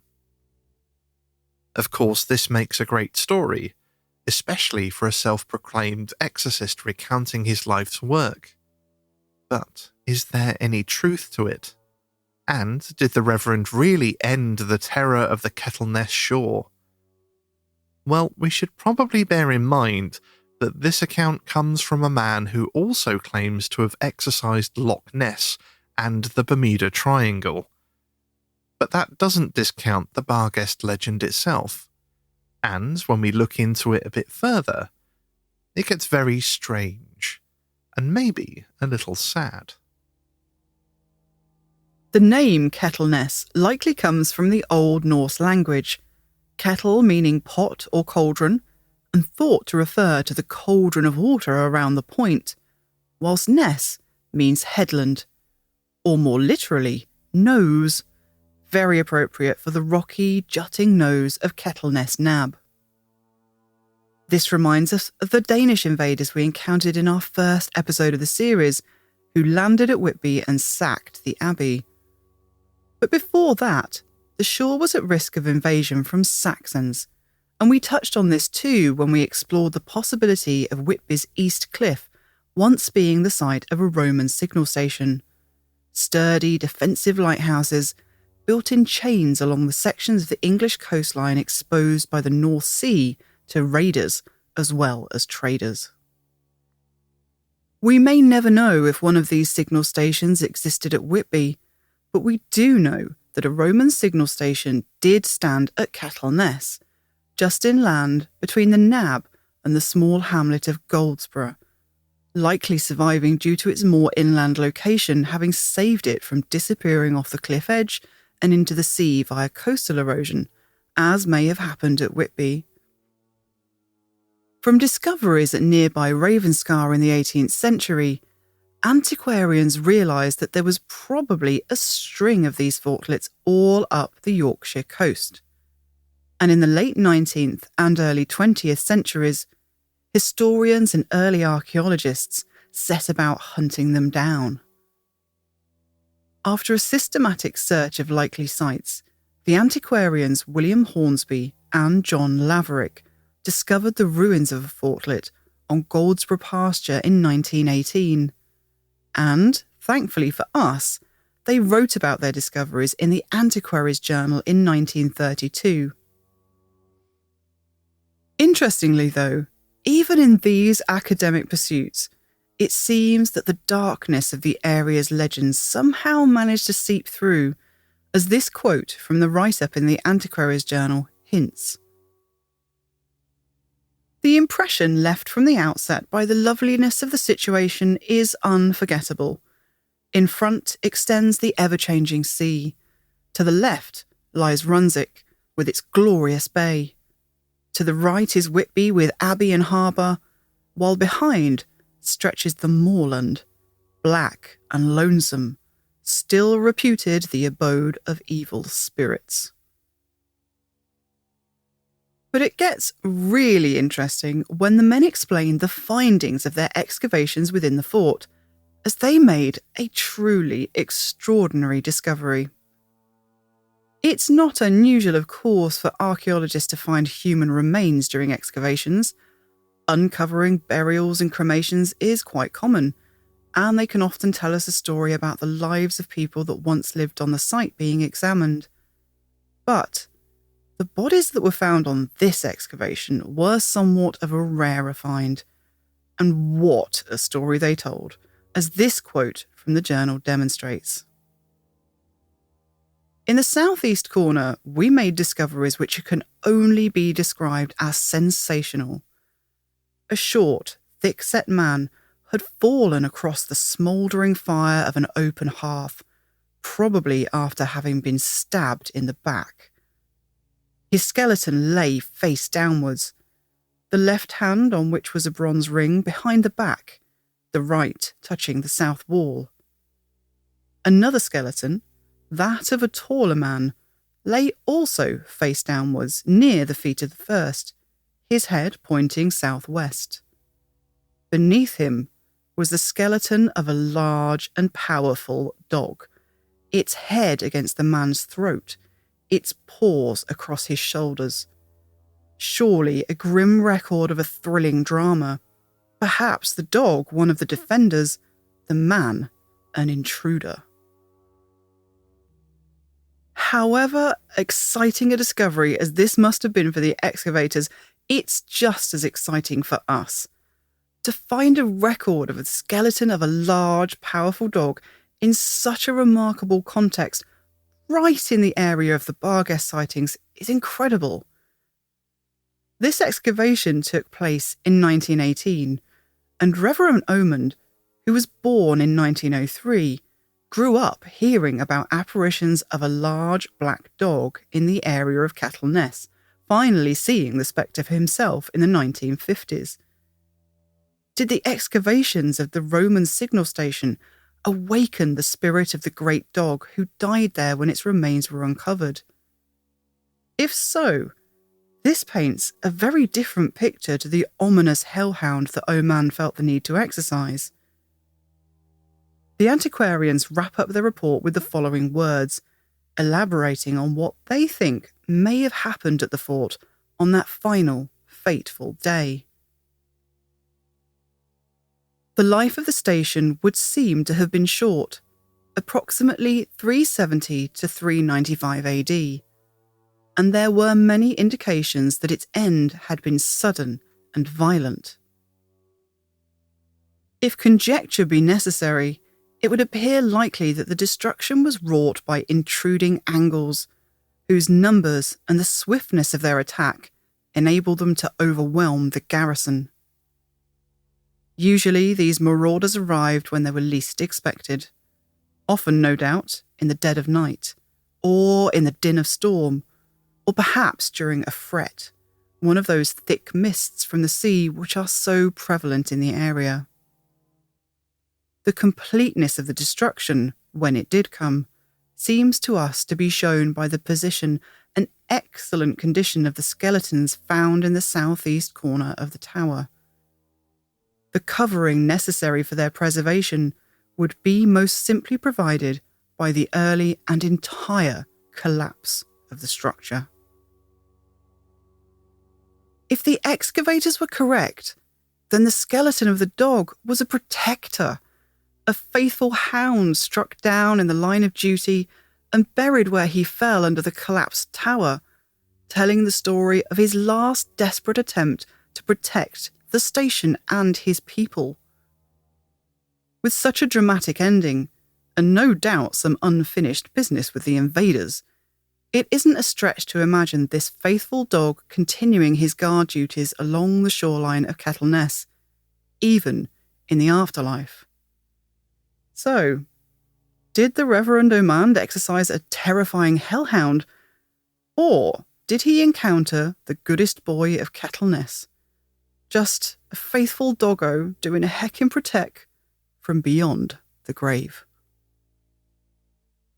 It's time to leave Tate Hill Sands behind us now and follow the route taken by both the Black Dog of the Dimitri and Mina to our next location, the churchyard at the top of the cliff. And to do so, we need to ascend the famous 199 steps. An absolutely iconic landmark. No one is exactly sure just how old the 199 steps are. The first written mention of them dates back to 1370, but they are very likely older, leading as they do up to the Church of St Mary's, which was built in the 12th century, and of course Whitby Abbey, founded in the 7th century. The original steps were made of wood and were described as being brightly painted, but these are long gone now, having been replaced with stone in 1774. And it's this stone staircase that Mina would have encountered on the last stage of her frantic dash to Lucy's side. The staircase is wide enough for 4 or 5 people abreast, and 19th century writers indicate that even in Bram Stoker's time, this width was necessary to accommodate a high volume of foot traffic. In 1835, Sir George Head described this common scene on the church steps. These steps may be seen every Sunday, covered from top to bottom with old and young, parents at the decline of life, children at its commencement, both together surmounting the arduous ascent and wending their way up to the sacred edifice. For many years, St Mary's, the Norman church at the top of the cliff, was the only parish church for several miles, serving many of the surrounding villages. And even as the years went on and chapels started springing up around the area to fulfill the needs of a growing population, the parishioners still generally owed allegiance to the Mother Church of St Mary's, and would therefore have to travel the distance to Whitby and traverse the 199 steps to be baptised, married, or indeed buried. We stand at the bottom of the staircase, the steps worn smooth from hundreds of years of use, wide, shallow grooves carved into the stone at the far edges by 1,000,000 feet that chose the path nearest the thin iron handrail. On the right-hand side, as we stand at the bottom of the steps looking up, a broad cobbled ramp follows the staircase's ascent. And this is known as the donkey track, and is a route well used by our hooved friends throughout the years, many of them in more recent decades on their way to give donkey rides on the beach to holidaying children. Buildings and houses run all the way up to, and seemingly into, the side of the steps and donkey track. The cobbled ramp wrapping around the corner of a 3-storey whitewashed building bearing the sign Abbey Steps Tea Rooms, whose lower windows are almost swallowed up in a turn of the track. Further up the donkey track is a cottage whose front door opens directly onto the steep cobbled slope, which I can only imagine must be quite a challenge in ice and snow, and definitely a house for a hardy soul. As we begin to climb above the town, we can see over the left-hand railing the steps down to Tate Hill Sands from whence we just came. Beyond the pier, running along a shelf at the base of the cliff above Collier's Hope, lies Henrietta Street, where a famous kipper smokehouse called Fortune's Kippers has been in business since 1872, and whose somewhat overpowering smell has been hailed as part of the Whitby experience for decades. Henrietta Street stretches along the base of the cliff for a while until it peters out suddenly. A ramp branches off from here, forking to either the base of East Pier or a drop-off straight into the sea, whilst a grassy ledge known by the Old Norse name of the Hagalaith, meaning sloping area of land on the cliff, continues the trajectory of Henrietta Street for a little way further along the cliff shelf.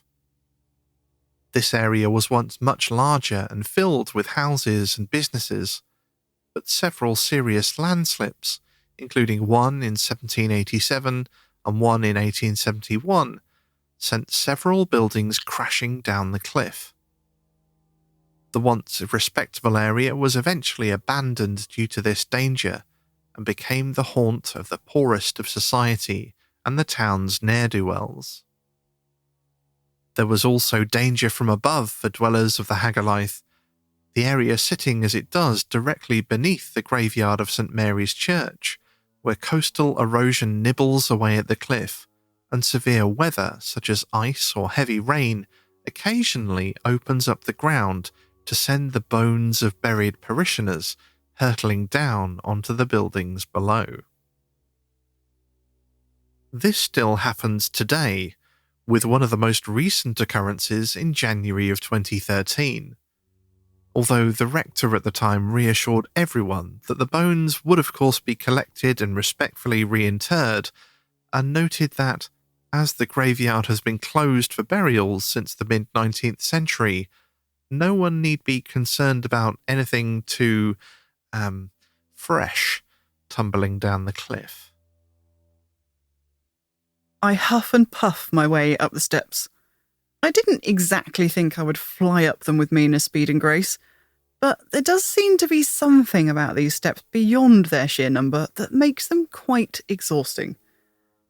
Whether it's their height, or depth, or the ratio of the incline, I don't know. Maybe it's simply my lack of fitness. Or maybe Mina had superb cardio endurance from repeatedly climbing these steps in a corset. Who knows? But I do understand why it's said that these stairs were constructed to test the faith and commitment of the parishioners as they made the arduous climb to church every Sunday. I plop down on a handy-looking bench, a simple plank of wood set into the nook of the iron railing.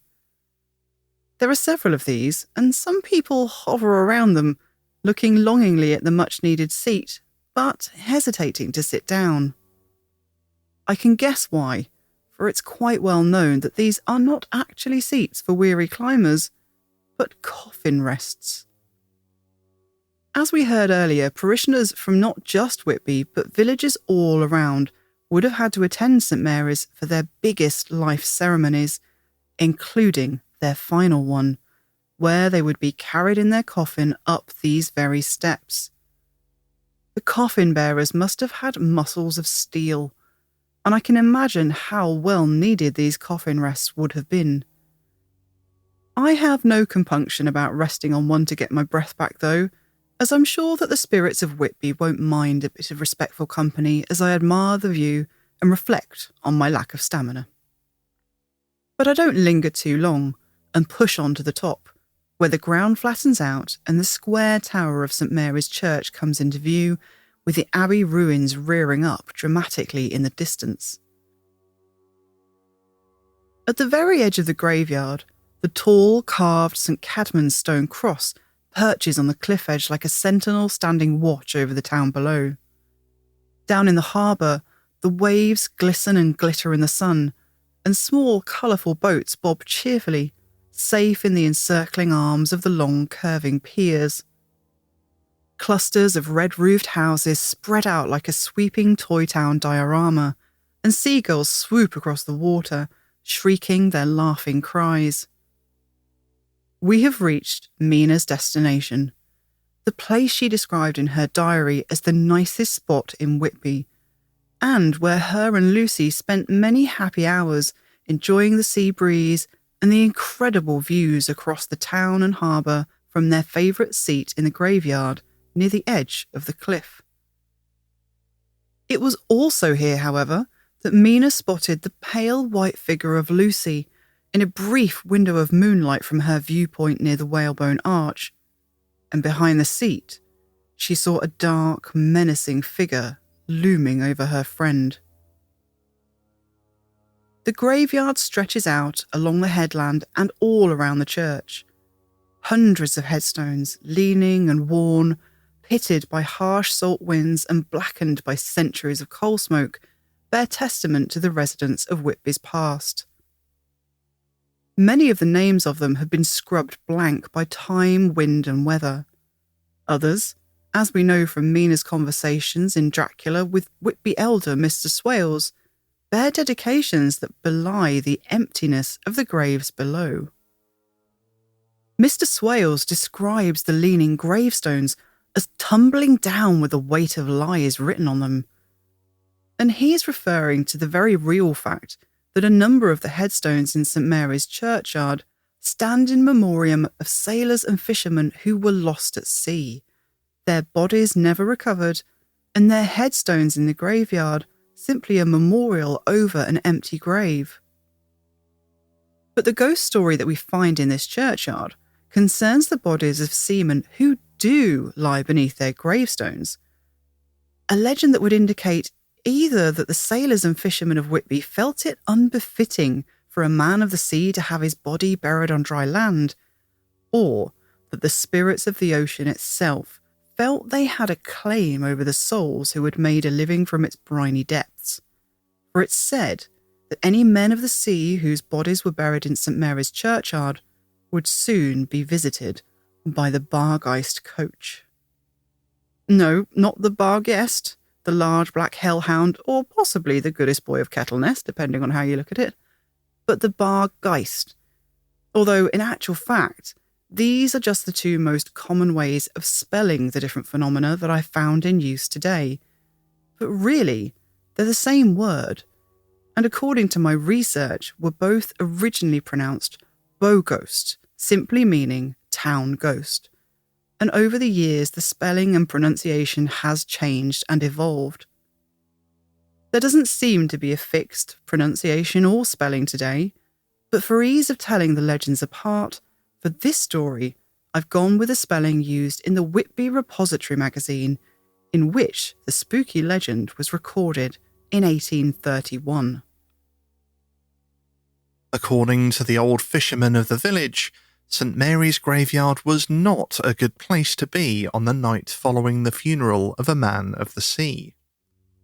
But if you were to venture out on such a night, you might just hear the sound of horses' hooves clattering across the Abbey Plain, the sound growing closer and louder until you can hear the creak of wheels and jangle of harnesses as a carriage bears directly towards the church, no obstacles seeming to halt its progress.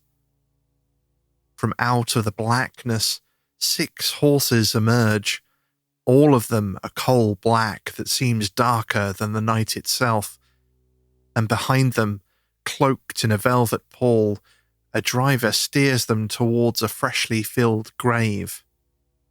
In their wake, a line of skeletal figures forms a train of mourners, and reaching their intended target, the ghastly spectacle starts to circle the grave.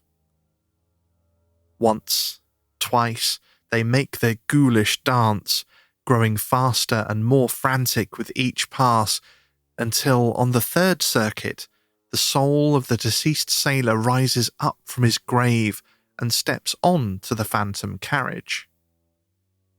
Their task complete, the horses thunder off, the carriage clattering down the 199 steps and all along the Haggerlyth, then plunging straight into the waves of the North Sea, the ocean depths, reclaiming the soul who had spent his life's work sailing upon it. In some versions of this story, the carriage contains a skeletal crew. In others, there's no driver at all. In still others, the horses are headless, lending an even spookier twist to the tale. But many think that there may be a more practical reason behind this particular legend, and that is smugglers. It wouldn't be a seaside town, after all, without a history of smuggling, and Whitby was certainly no exception. Many people think that the legend of the Bargeist coach was invented by smugglers who thought the tale was a fantastic way to keep people away from their illicit activities, because the coffin of a sailor fresh off a boat would make a very handy place to stash illegal wares that could be dug up later, away from the beady eyes of the authorities. In fact, some even say that certain bands of smugglers went as far as to enact the Bargeist coach haunting, donning fearsome and grisly costumes, and even painting their horses to sell the legend and maintain their cover. But did they invent the story entirely? Or did they employ an existing legend to suit their nefarious purposes? We may never know, but I certainly wouldn't want to be in St. Mary's graveyard in the dark of night and hear the jangle of harnesses and the clatter of hooves heading towards me. Although all our stories and legends today are in the graveyard and not the church itself, I can't resist a peek inside St. Mary's. You might think that the place is most marvelled at for its great age, but in fact, people are fascinated by its much more modern interior. Anyone used to English churches is familiar with the typical rows of hard wooden pews standing in linear fashion either side of a long aisle of the nave, facing a pulpit or lectern with the altar beyond. So St Mary's Church is rather a surprise, with its higgledy-piggledy jumble of pews and gallery boxes that look more like theatre stalls than the neat, orderly seating of a church. In the centre, thick, grand columns soar up to a high ceiling, but further back, shorter columns, some squat, and some like slender barley sugar twists, support a gallery that meanders around the walls. Instead of the orderly rows that we're used to, pews facing in different directions are crammed in like the blocks of a puzzle. And it takes me a while to realise that this haphazard seeming arrangement is actually all designed to face a central pulpit. A precarious-looking, three-tiered affair decked in red velvet in the middle of the church. I'm not sure what the designer was going for here, but at first glance it has the endearing look of a lopsided, slightly drunken attempt at an aerial bandstand. In fact, the whole place has a rather dizzying, surreal effect, and I can understand why author Andrew White described the feel and proportion of the interior in his book A History of Whitby as like being between decks in a ship. I can see what he means, and, as he points out, this may not be so far from the truth, because it's quite likely that any woodworkers in Whitby capable of building the galleries could well have spent much of their lives in the business of shipbuilding. There is a very practical reason for this jumbled-looking layout, though, and that is simply that by the end of the 17th century, the church had run out of room for the rapidly increasing number of parishioners, and so galleries, pews and extensions were added during the 16, 17 and 1800s. The accumulation of seating in various styles over the centuries, and the fact that many of the box pews were privately owned and designed and decorated according to the tastes of the owner, creates the somewhat chaotic but unique effect.